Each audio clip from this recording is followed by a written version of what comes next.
Welcome back mga kapuso. Best talk time na kauban si Attorney Resi Rizada. Resi!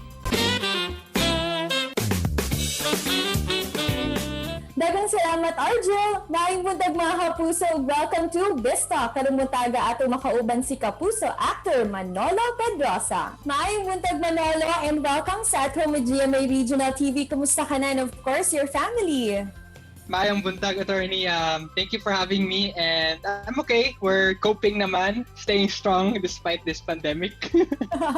Kaya nga, alam mo, during the past few months, parang this time has really drastically changed our lives, no? But ikaw, on Yes. your end naman, and your family, how did you come to terms with the new normal? We're adapting. I'm sure everyone naman. We're all trying to adapt to our new normal. We're all trying to cope. And ako naman, I'm trying to maximize my time in this quarantine na kahit papaano be productive with my time na stuck at home, finding ways to learn stuff, do stuff. Yeah, how would you describe your regular quarantine day? So, tagising sa umaga, do you exercise, mga ganon? Yan nga when it struck me na, oh no, I'm gonna be stuck at home for months. I stumbled upon books. So, yun, na-addict ako. I created a system na I would read every day, sometimes 3 books a day.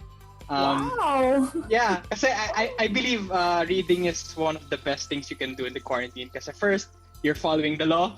You're just with your book. You're with no one else. Right. Second, it's very productive. You're learning stuff. You're using your brain. You're forgetting the outside world, the crisis. And third, you kill a lot of time. Kasi nagulat ako in those months of yung enhanced quarantine. I was able to read 41 books. So, nagulat ako. Very time killer siya. Sabi ko kami din, nagulat kami sa'yo. What? 41 books? Ano? So, how long does it usually take for you to finish one book? Ano yun? Yun na nga, 3 books in one day? At least? Ganon? Yeah, I read in the morning and then audiobook sa afternoon I walk and then night fiction reading ulit. Idol talaga, Manolo. 41. Hindi naman. I'm not really a reader. I'm not really a reader. Ever since when I was a kid, puro video games na ako. Because of this quarantine, I learned I love books. And if I can do it, I'm sure anyone else can do it. I'll take this opportunity to ask a few things about yourself. Sige. Ito, celebrity slam book na lang tayo, Manolo. Alright, What's your sige. full name at saka nickname? My full name is Miguel Manolo Rio Pedrosa. Ay. And my nickname is Monolski. Balski.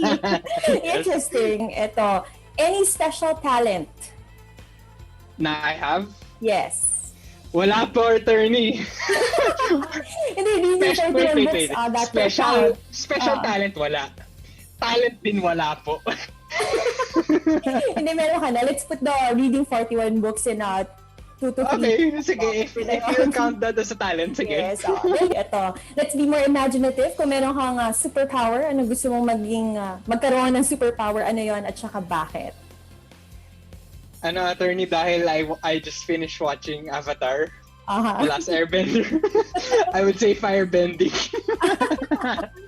Because it's cool. So I can have light agad in my hands. Right. Thank you very much, Manolo. It's been so fun talking to you this morning. Thank you, Stay Attorney. safe. Good morning, everyone. And that was Kapusong Manolo Pedrosa. Tutok lang mo mga kapuso, kay mabalik pa ang At Home with GMA Regional TV. Kini ang At Home with GMA Regional TV.